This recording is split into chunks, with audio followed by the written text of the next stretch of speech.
Hello friends, welcome to Ekdant Environment Educations. How are you all? Fine? Okay, well. Today we are going to start a new series of lectures in the subject of solid waste management.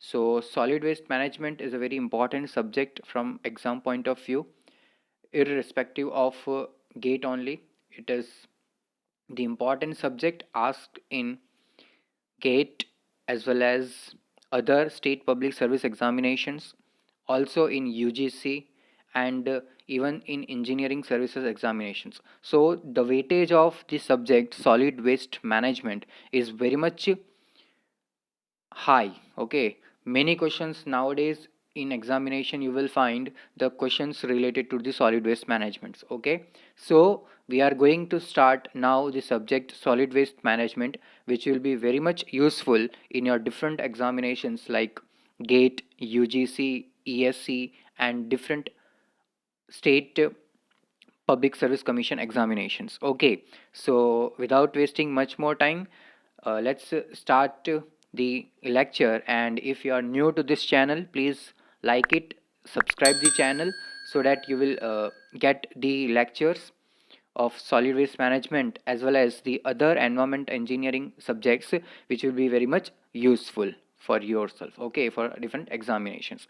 So let's start it. So today we are going to see the solid waste management, in that the first topic, that is our integrated solid waste management. Okay, so let's start. Integrated solid waste management, it is the full form and the short form is your ISM. ISM is a strategic approach to municipal solid waste management in a sustainable manner by considering the generation, segregation, transfer, sorting, treatment, recovery, and disposal of waste in an integrated manner with an emphasis on maximizing the efficiency of the resource use. Okay, so this is the proper definition of integrated solid waste management. But this is not the theoretical one. Your exam is not the theoretical, or we can say that the descriptive. Okay, so we have to understand what exactly is integrated solid waste management. Integrated solid waste management क्या है, ये तो आपको definition मैंने पढ़ के बता दिया. डेफिनेशंस में क्या कहना चाह रहा है वो हमें डायरेक्ट समझ नहीं पड़ रहा है, तो हम इसको समझना चाहेंगे कि इंटीग्रेटेड सॉलिड वेस्ट मैनेजमेंट क्या होता है. ठीक है, तो इंटीग्रेटेड सॉलिड वेस्ट मैनेजमेंट यह एक स्ट्रैटेजिक अप्रोच है to manage the municipal solid waste in a sustainable manner. आप एकदम सस्टेनेबल मैनर के साथ, एक स्ट्रैटेजिक अप्रोच के साथ म्यूनिसिपल सॉलिड वेस्ट जो निकल रहा है म्यूनिसिपैलिटीज़ के अंदर से, उसको आपको मैनेज करना है by considering what, by considering the sum of the functional elements of solid waste managements. तो सॉलिड वेस्ट मैनेजमेंट्स के कुछ फंक्शनल एलिमेंट्स हैं, जैसे कि generation, segregation, collection, transfer, sorting, treatment, recovery and the final is disposal. Okay, तो ये सभी functional elements को यूज़ करके एक स्ट्रैटेजिक अप्रोच के साथ जब हम municipal solid waste management municipal solid waste का हम मैनेज करते हैं, तो उसको हम क्या बोलते हैं, उसको बोलते हैं हम integrated solid waste management. Okay, integrated means what, your say for example you have learn in mathematics integration, what we were doing in integration. Okay, we are having limit, upper limit and the lower limits, so based on that we are integrating the function f of x. Okay, similarly, to manage the solid waste we are integrating all the functional elements of solid waste management. Solid waste management के जितने भी functional elements हैं, सभी elements को हम क्या कर रहे हैं, इंटीग्रेट कर रहे हैं, तो उसी को हम क्या बोलते हैं, इंटीग्रेटेड सॉलिड वेस्ट मैनेजमेंट. तो ये सभी फंक्शनल एलिमेंट्स को जब हम एक साथ यूज़ करके सॉलिड वेस्ट का हम प्रॉपर मैनेजमेंट करते हैं, है ना, तो उसको हम बोलते हैं integrated solid waste management. Okay, तो इंटीग्रेटेड सॉलिड वेस्ट मैनेजमेंट की क्यों ज़रूरत है. इंटीग्रेटेड सॉलिड वेस्ट मैनेजमेंट करने से एक बहुत ही सिस्टमैटिकली हम सॉलिड वेस्ट को मैनेज कर सकते हैं और उस सॉलिड वेस्ट के अंदर रहने वाली जो क्षमता है, जैसे कि एनर्जी अगर उसके अंदर है तो हम उस एनर्जी को यूटिलाइज कर सके। जो भी मटेरियल है जैसे कि वो सॉलिड है ना, सॉलिड है तो उसके अंदर कुछ तो कुछ हो गई है ना। जैसे कि जिस मटेरियल से वो बना हुआ है उस मटेरियल का कुछ लाइफ स्पैन होता है एक यूज़ के लिए। जैसे वो यूज़ ख़त्म हो जाएगा तो हम उसको थ्रो कर देते हैं। थ्रो करने के बाद वो किसी काम का रहता नहीं है, लेकिन उसके अंदर कुछ ऐसी प्रॉपर्टीज़ होती है आफ्टर उसको यूज़ कर लेने के बाद भी कि उस मटेरियल को हम फिर से रीजनरेट कर सकते हैं। जैसे कि प्लास्टिक को हम फिर से रीयूज़ कर ले सकते हैं, है ना। Then comes your iron, metals and all that things, हम उसको फिर से रीयूज़ करते हैं। सिमिलरली कोई भी मटेरियल है उसके अंदर बहुत सारे ऐसे तत्व होते हैं या बहुत सारे ऐसे एलिमेंट्स होते हैं, प्रॉपर्टीज़ होती है, कॉम्पोजिशंस ऐसा होता है कि हम उसको फिर से रीयूज़ कर सकते हैं, या तो हम उसका किसी दूसरे फॉर्म में या न्यू उससे हम कुछ मॉडिफाई करके हम न्यू प्रोडक्ट बनाएं। तो उससे क्या हो रही है कि उस मटेरियल की एफिशिएंसी बढ़ रही है। तो इंटीग्रेटेड सॉलिड वेस्ट मैनेजमेंट क्या कर रहा है, उस मटेरियल की एफिशिएंसी जो है उस एफिशिएंसी को बढ़ा रहा है, ठीक है ना। जो भी हमारा रिसोर्सेज है उस रिसोर्स की एफिशिएंसी को वो बढ़ा रहा है। So this was what the integrated solid waste management. Okay, now the integrated solid waste management propose a waste management hierarchy. एक वो हिरार्की देता है इंटीग्रेटेड वेस्ट मैनेजमेंट कि आप किस तरीके से कौन से स्टेप को पहले फॉलो करेंगे, है ना। और उनका एम क्या है, इंटीग्रेटेड सॉलिड वेस्ट मैनेजमेंट का एम क्या है। The first aim is to reduce the amount of waste being disposed. Okay, जो डिस्पोज्ड कर रहे हैं हम, जो भी सॉलिड वेस्ट जनरेट हो रहा है उसको हम फाइनल स्टेज के बाद, ट्रीटमेंट के बाद हम उसको डिस्पोज कर रहे हैं। तो डिस्पोज करने तक ना पहुंच पाए तो हम क्या करें कि हमारा सॉलिड वेस्ट जनरेट कम हो, है ना। तो इसका फोकस क्या होता है इंटीग्रेटेड सॉलिड वेस्ट मैनेजमेंट का, कि कम से कम सॉलिड वेस्ट जनरेट हो। So to reduce the amount of waste, है ना, आप रिड्यूस करोगे वेस्ट जनरेशन को। Next is maximising the resource conservation. आप रिसोर्स जितने भी आप यूज कर रहे हो उस रिसोर्स को आप क्या करोगे, कंजर्व करोगे, है ना। ज़्यादा यूज करोगे तो फिर क्या हो जाएगा, एक टाइम के बाद उसकी लिमिटेशन आएगी और फिर वो एग्जिस्ट ही नहीं करेगा, है ना। तो हमको क्या करना है, वो सभी मटेरियल्स को, वो सभी रिसोर्सेज को कंजर्व करना है। तो कंजर्वेशन करने के लिए हम इंटीग्रेटेड सॉलिड वेस्ट मैनेजमेंट का इस्तेमाल करते हैं, ठीक है। दूसरा है रिसोर्स की एफिशिएंसी बढ़ाना, है ना। अगर कोई भी मटेरियल है उसकी एक, हमको पता है कि इसकी एफिशिएंसी सिर्फ ये है कि वो एक वन टाइप ऑफ वुड है, से फॉर एग्जांपल वुड का हम फर्नीचर बना लेते हैं। फर्नीचर के बाद वो क्या होता है, जब पुराना हो जाता है, टूट फूट जाता है, रिपेयरिंग के लायक नहीं होता, तो हम क्या करते हैं, उसको थ्रो कर देते हैं। लेकिन उसके अंदर ये ऐसी प्रॉपर्टी होती है कि अगर हम उसको बर्न करेंगे तो उससे हमको हीट मिलेगा, राइट, हीट मिलेगा। तो हीट क्या है, एक हमारे लिए एक एनर्जी है जो हमको एक मटेरियल से मिला है। तो that is what the efficiency, वो वुड की एफिशिएंसी थी कि उसने एक सर्विस तो आपको दे दिया, लेकिन दूसरी सर्विस क्या थी कि वो एक एनर्जी भी प्रोवाइड कर रहा है आफ्टर उसकी लाइफ स्पेन खत्म होने के बाद। तो that efficiency is maximised by using integrated solid waste management. Okay, so now we see the waste management hierarchy. Now you can see over here that integrated solid waste management system hierarchy, this is very much important from exam point of view, irrespective of any exam, आप कोई भी exam की बात कर लो, ये hierarchy बहुत ही important है ना। आप यहाँ देख सकते हैं, the very first one is your what, the very first one is the resource reduction and reuse. Okay, second is your recycling, then third one is composition, fourth one is waste to energy, and the last one is your landfill. Okay, now you can see the arrow from the top, है ना। यहाँ पर क्या है, most preferred, और जैसे जैसे आप नीचे जाओगे list preferred. Okay, means what कि इंटीग्रेटेड सॉलिड वेस्ट मैनेजमेंट के अंदर सबसे पहला स्टेप जो होता है, सबसे पहला स्टेप कौन सा होगा, सबसे पहला स्टेप होगा कि हम कौन से ऑर्डर को फॉलो करें। तो आपने यहाँ पर देखा मोस्ट प्रीफर्ड है, लिस्ट प्रीफर्ड है। तो सबसे पहले हम इंटीग्रेटेड सॉलिड वेस्ट मैनेजमेंट के अंदर पहले जो प्रीफरेंस करते हैं वो रहता है सोर्स रिडक्शन एंड रीयूज। अब ये क्या होता है source reduction and reuse, source eight source reduction means जिस पोजीशन पे या जिस जगह पे सॉलिड वेस्ट का जनरेशन हो रहा है उस जनरेशन को रोकना है ना। तो आप कैसे रोकेंगे, एट सोर्स, जहाँ पर वो जनरेट हो रहा है, जिस सोर्स पे जनरेट हो रहा है। अगर हम जो मटेरियल जनरेट हो रहा है जो सॉलिड वेस्ट के फॉर्म में, उस मटेरियल का यूज़ हम कम कर ले, या तो हम ऐसे मटेरियल से यूज़ करें जो जिसका कोई सब्स्टिट्यूट हो, जो इजीली डिकम्पोजेबल हो या जो इजीली रिसाइक्लेबल हो, है ना, वैसे टाइप के मटेरियल्स को हम रीयूज़ करेंगे। और ऐसे मटेरियल यूज़ करेंगे जो इजीली रीयूज़ कर सकें, है ना, हम बार बार उसको रीयूज़ कर सकें, हम वैसे मटेरियल को यूज़ करेंगे। तो source reduction is the first preferred and reuse. So this is you can see, है ना, एट सोर्स रिडक्शन से चालू करके हम जाएंगे नीचे लैंडफिल तक। Okay friends, now you can see first one is the source reduction and reuse, second one is recycling। अगर कोई ऐसी मटेरियल है जिसको हम सोर्स पे रोक नहीं सकते, है ना, हम एट द सोर्स उसका रिडक्शन नहीं कर पा सकते, या तो वो रीयूज नहीं हो सकता, तो हम क्या करेंगे, उस मटेरियल को हम दूसरे फॉर्म में कन्वर्ट करेंगे या तो उसका एक न्यू प्रोडक्ट तैयार करेंगे, है ना। तो recycling is the second stage.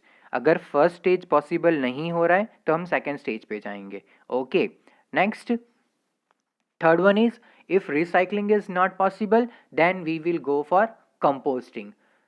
Friends, here recycling and composting lies at the same position, है ना, दोनों का सेम लेवल होगा, रिसाइकलिंग का और कंपोस्टिंग का। ओके, कंपोस्टिंग किसका होगा, जो मटेरियल इजीली बायोडिग्रेडेबल है ना, जो इजीली डिकम्पोज हो सकता है। तो ऑर्गेनिक वेस्ट जो भी हमारे किचन से निकल रहा है या जो वेजिटेबल मार्केट से निकल रहा है, ऐसे मार्केट से जो भी ऑर्गेनिक वेस्ट जनरेट हो रहा है, उस ऑर्गेनिक वेस्ट को हम क्या करेंगे, इजीली कंपोस्ट फॉर्म कर सकते हैं। उसके लिए बहुत डिफरेंट मेथड्स है, जैसे कि आप देख सकते हैं यहाँ पर विंड्रो कंपोस्टिंग है, इन वेसल कंपोस्टिंग है, वर्मिंग कंपोस्टिंग है ना। हम एक एक मेथड, एक एक टेक्नोलॉजी के बारे में हम बात करेंगे आने वाले सभी लेक्चर्स के अंदर। Okay friends, so next after composting it is waste to energy. Waste to energy means what, कोई भी आपका सॉलिड वेस्ट है, उस वेस्ट के अंदर कुछ प्रॉपर्टीज होती है ना, जिसके कारण वो जब हम उसको बर्न करते हैं तो उसके अंदर से वो एनर्जी जनरेट होता है in the form of heat, in the form of light. Okay, so हमको क्या करना है कि सबसे पहले वो जो सॉलिड वेस्ट है जो किसी भी काम का नहीं है, ताकि ना वो रीयूज हो सके या फिर वो ना ही रिसाइकल हो सके, तो वैसे वेस्ट को हम क्या करेंगे, हम सबसे सेकंड लास्ट प्रीफर्ड ऑर्डर पे जाएंगे जो कि वेस्ट टू एनर्जी है। तो हम वेस्ट टू एनर्जी में क्या करेंगे, वैसे मटेरियल को चेक करेंगे, लैब में लेके जाके हम उसका कैरेक्टरिस्टिक्स निकालेंगे, प्रॉपर्टीज निकालेंगे कि इसकी इग्निटिबिलिटी क्या है, फ्लेमेबिलिटी क्या है, इसके अंदर कैलोरीफिक वैल्यू क्या है इस मटेरियल की, है ना। तो उस बेसिस पे हम जज करेंगे कि ये कितना हीट प्रोड्यूस कर सकता है या तो कितना एनर्जी प्रोड्यूस कर सकता है। तो हम फिर क्या करते हैं, वैसे टाइप के सॉलिड वेस्ट को दूसरे इजीली कंपोस्टेबल मटेरियल, मतलब हम बोल सकते हैं कि जो इजीली बर्न हो सके, या तो जितने भी मटेरियल हैं जिसकी कैलोरीफिक वैल्यू बहुत ही लो है, तो हम लो कैलोरीफिक वैल्यू वेस्ट को हाई कैलोरीफिक वैल्यू वेस्ट के साथ मिक्स करके एक को प्रोसेसिंग करके हम एक नया प्रोडक्ट तैयार करते हैं, जो हम जब बर्न करेंगे तो हम उससे एक एनर्जी को प्रोड्यूस करेंगे। ठीक है, तो ये एक डिफरेंट मैथड्स है। तो आप इसमें देख सकते हैं कि वेस्ट टू एनर्जी में क्या लिखा हुआ है ना, वेस्ट टू एनर्जी में रिकवरी करते हैं हम energy before the final disposal of waste. Okay, say for example RDF, it is a refuse derived fuel, then comes biomethanation, co-processing of combustible non biodegradable fraction of MSW। जो भी MSW non biodegradable है, जो easily degrade नहीं हो सकता है, वैसे waste को ड्राई फ्रैक्शन में, मॉइस्चर फॉर्म में नहीं, हाँ ड्राई फॉर्म में लेना है, और उसको हम दूसरे मटेरियल के साथ मिक्स करके हम उसको ऐसा प्रोसेसिंग करके हम उसको कंबस्टिबल फॉर्म में कन्वर्ट करते हैं। तो इसको हम बोलते हैं वेस्ट टू एनर्जी, है ना। ये सभी मेथड्स हम लास्ट में देखेंगे, क्योंकि प्रोसेसिंग एंड ट्रीटमेंट का जब यूनिट हम चालू करेंगे उसके अंदर ये सभी चीज़ आएगी। ठीक है, then the last one is your what, landfill. Landfilling mean land जो होगा पिट टाइप में फॉर्म होगा, उसके अंदर हम उसको सभी जो भी वेस्ट होगा जो किसी भी काम का नहीं है, ना ही वो वेस्ट टू एनर्जी के लिए है काम का, या रिसाइकलिंग रीयूज किसी चीज़ के लिए है ही नहीं, तो लास्ट में हम उसको क्या करते हैं, डायरेक्ट हम उसको लैंडफिलिंग करके भेज देते हैं। ठीक है ना, landfilling again is the last option of this hierarchy. Okay, आप सबसे पहले सोर्स रिडक्शन करेंगे, अगर कुछ भी पॉसिबल नहीं है तब जाके हम उसको लैंड फिलिंग में भेजते हैं सभी वेस्ट को, ठीक है। और लैंड फिलिंग में भी हम ऐसे ही नहीं भेजते, उसका पहले ट्रीटमेंट होता है, उसके बाद ही हम उसको भेज सकते हैं लैंड फिलिंग के लिए। Okay friends, so this was the hierarchy from very important from exam point of view. Next move, अब हम देखते हैं एक एक करके क्या क्या आता है ना, सभी एक एक लेवल पे क्या आता है। तो very first one was at source reduction and reuse. It is the most preferred option for solid waste management in the hierarchy as you have seen. Okay, this is to prevent the generation of waste. Waste का generation करने से हमें रोकना है at सभी stages पे, like designing stage हो, production हो, पैकेजिंग हो, यूज़, है ना। कोई भी यूज़ हो रहा है या रीयूज़ ऑफ प्रोडक्ट्स है, तब हम उसको क्या करेंगे, उसको प्रिवेंट करेंगे ताकि सॉलिड वेस्ट का जनरेशन एट सोर्स पे ना हो, ठीक है।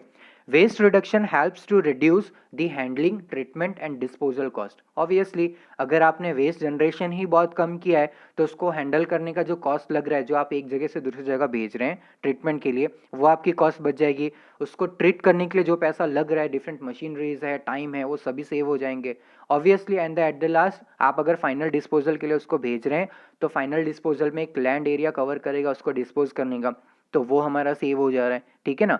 सो there are many benefits if we are reducing the waste at the source or if we are reusing the waste at the source. Okay, and the last is it also helps to reduce the various environmental impacts such as leachate. leachate क्या होता है आपको पता है? जब landfill के अंदर हम लैंड फिलिंग करते हैं सॉलिड वेस्ट का, है ना, तो आफ्टर सम टाइम एक मॉइस्चर डेवलप होता है because of temperature, outer temperature की वजह से क्या हो रहा है, एक मॉइस्चर जनरेट होता है अंदर साइड पे। वो मॉइस्चर फिर क्या होता है, कुछ समय के बाद due to gravity percolates, it percolates deep into the, जो लैंडफिल होता है ना, लैंडफिल के नीचे से, जैसे कि मैं आपको डिज़ाइन करके बता दूं, ये लैंडफिल है से फॉर एग्जांपल, ठीक है ना। आपने यहाँ पर पूरा ही लैंड फिलिंग कर दिया सॉलिड वेस्ट का, तो फिर कुछ समय के बाद क्या होगा, इसके अंदर मॉइस्चर जनरेट हो जाएगा और वो फिर ड्यू टू ग्रेविटी, है ना, ड्यू टू ग्रेविटी वो बॉटम साइड पे क्या होगा, परकुलेट होना शुरू हो जाएगा इनटू दी सॉइल।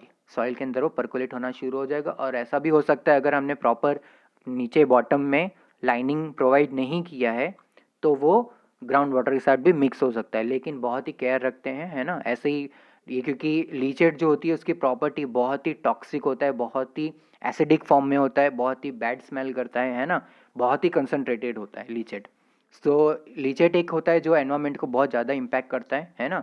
सो ये चीज़ रिड्यूस हो जाती है अगर हम एट सोर्स रिडक्शन करते हैं तो सॉलिड वेस्ट का। Then comes your air emission, air emission को भी बहुत इम्पैक्ट करता है एयर को। Then comes your generation of greenhouse gases, greenhouse gases are also reduce if we are utilizing the first stage of the hierarchy. Okay, moving to the next, waste recycling. Okay, you know recycling क्या होता है ना। The next preferred option for the waste management in the hierarchy is the waste recycling.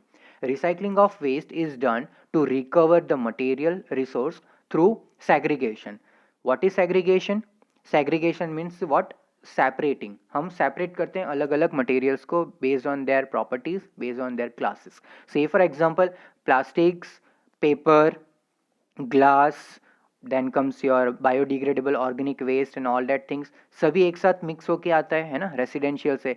तो फिर क्या करते हैं, जैसे हम उसको सभी रेसिडेंशियल और कमर्शियल एरिया से कलेक्ट करके हम उसको एक वी कॉन ट्रांसफर स्टेशन लेके जाते हैं, फिर वहाँ से हम क्या करते हैं, उसको सैग्रीगेट करते हैं, मीन्स अलग अलग करते हैं। पेपर सभी एक साइड कलेक्ट करते हैं, देन ग्लास को उसमें सेपरेट करके अलग करते हैं, then comes your wood, metals. तो इस तरीके से हम सभी अलग अलग टाइप्स के जो सिमिलर ग्रुप्स के हैं उनको सबको सेपरेट करते हैं, तो that is called segregation. Next after segregation हम उसको कलेक्ट कर लेते हैं, जैसे कि मैंने आपको बताया कि शॉर्टिंग करके सेपरेट करके हम उसको कलेक्ट कर लेते हैं।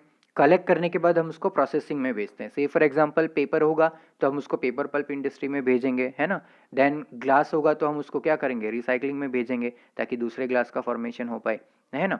तो इस तरीके से होता है कि जैसा जो मटेरियल है उसकी क्या प्रॉपर्टीज़ है, वो कौन से न्यू फॉर्म में जाएगा या न्यू प्रोडक्ट हम उससे बना सकते हैं, तो उस हिसाब से हम उसका रीप्रोसेसिंग करते हैं या तो ट्रीटमेंट देते हैं। So these all are the recycling processes to create a new product. Okay, and the last is your composting is considered as an organic material recovery process, है ना। ऑर्गेनिक मटेरियल से हम एज अ रिकवर क्या करते हैं, compost form करते हैं, है ना। तो वो एक रिकवरी प्रोसेस हो गया ऑर्गेनिक मटेरियल का, जिससे हम कंपोस्ट तैयार करते हैं। And therefore it is considered at a same waste management hierarchy level in as inorganic waste recycling. जैसे कि मैंने आपको बोला ही था कि सेकेंड स्टेज जो था हमारा रिसाइकलिंग का, recycling and composting lies on the same level और the same stage of hierarchy. Okay, next, waste to energy. मैंने आपको समझाया वेस्ट टू एनर्जी क्या होता है। सॉलिड वेस्ट से हम अगर एनर्जी जनरेट कर रहे हैं तो उसको हम बोलते हैं वेस्ट टू एनर्जी, है ना। Where material recovery from the waste is not possible, energy recovery from the waste is preferred in the form of production of heat, electricity और एनी काइंड ऑफ फ्यूल, जैसे मैंने आपको बोला RDF, है ना। Next, some of the waste to energy technologies are, जो बहुत ही famous है, जो यूज कर रहे हैं, वो है biomethanation, waste incineration, production of RDF, co-processing of combustible non-biodegradable dry fraction of MSW in cement kilns to generate the steam to run the boilers, then pyrolysis, gasifications and etc. Okay, so these all are the waste to energy technologies. This is a very much important from exam point of view, this topic, very much important. Okay, they may ask that among the following options which of the following is not the waste to energy technologies।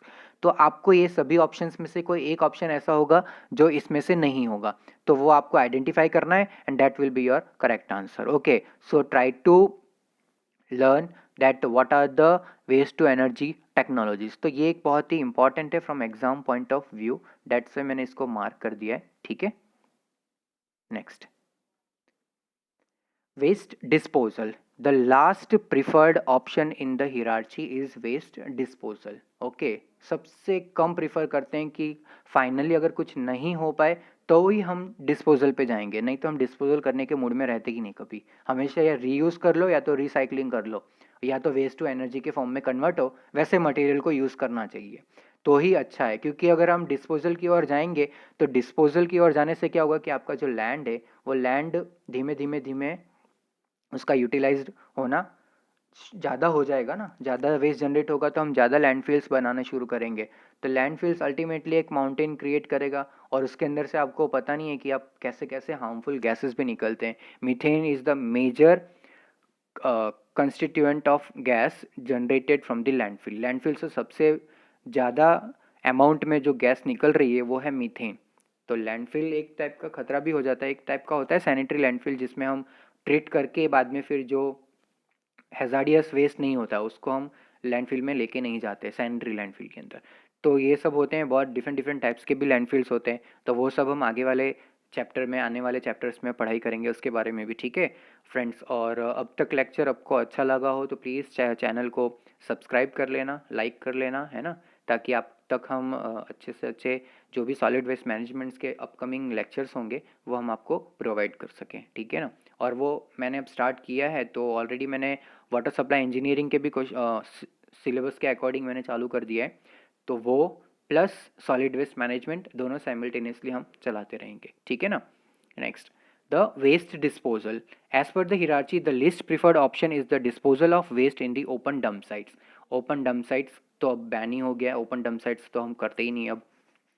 Residual inert waste at the end of the hierarchy are to be disposed in the sanitary lined landfills. Okay, सबसे last में जो disposal का method है उसमें हम क्या करते हैं, सैनिटरी लाइंड लैंडफिल के अंदर ही डिस्पोज करते हैं जो भी इनर्ट वेस्ट बचता है लास्ट में, which are constructed as per the solid waste management rules of 2016। जो भी सैनिटरी लैंडफिल डिज़ाइन हो रही है वो सभी as per solid waste management rules 2016 के हिसाब से कंस्ट्रक्ट की जा रही है, ठीक है ना। Next, very important question, very important line from exam point of view is this one: landfill which integrate the capture and the use of methane are preferred, है ना।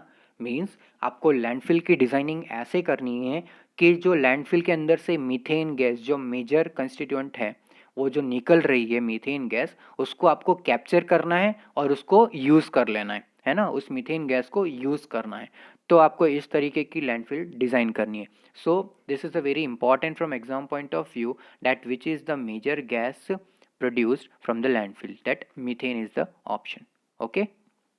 Next, however, the Indian laws and rules do not permit the disposal of organic matter into the sanitary landfill. Obviously आपको करना भी नहीं चाहिए. अगर organic matter है, उसके अंदर पोटेंशियल है कि हम उसका कंपोस्ट तैयार कर सकते हैं, तो आपको उसको लैंडफिल में डालना ही नहीं चाहिए, है ना. उसका कंपोस्ट तैयार करो और उससे फिर आप क्या कर सकते हो, फार्मर्स को बेच सकते हो. फार्मर यूज़ कर सकता है, उसकी फर्टिलिटी सॉइल की इंक्रीज कर सकता है, क्रॉप का प्रोडक्शन बढ़ा सकता है, राइट.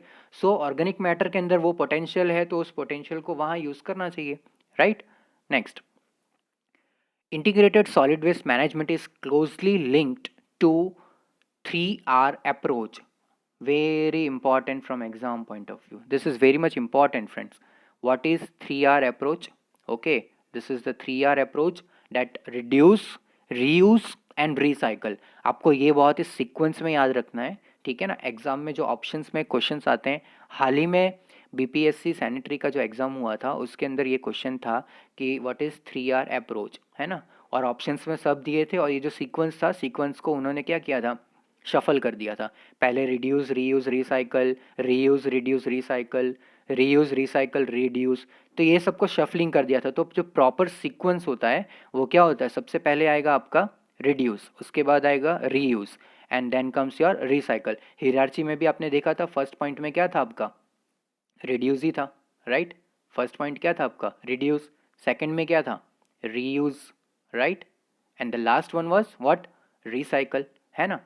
तो ये बहुत ही इंपॉर्टेंट सीक्वेंस है, ये 3R अप्रोच, आपको ये याद रखना है ना. So integrated solid waste management also follows this 3R approach. आपको पता ही उसमें आया है ना, which also primarily emphasise the importance of waste reduction, waste reuse and waste recycling over the other forms of waste processing or management. Okay, so this was from my side related to integrated solid waste management. If you have any question or if you want much more detail in this thing, then I will surely come up with next time with that all queries in the next lectures. Okay friends, so keep watching Ekdant Environment Educations, and thank you so much for watching my channel and this lecture. Please like the video friends, subscribe the channel.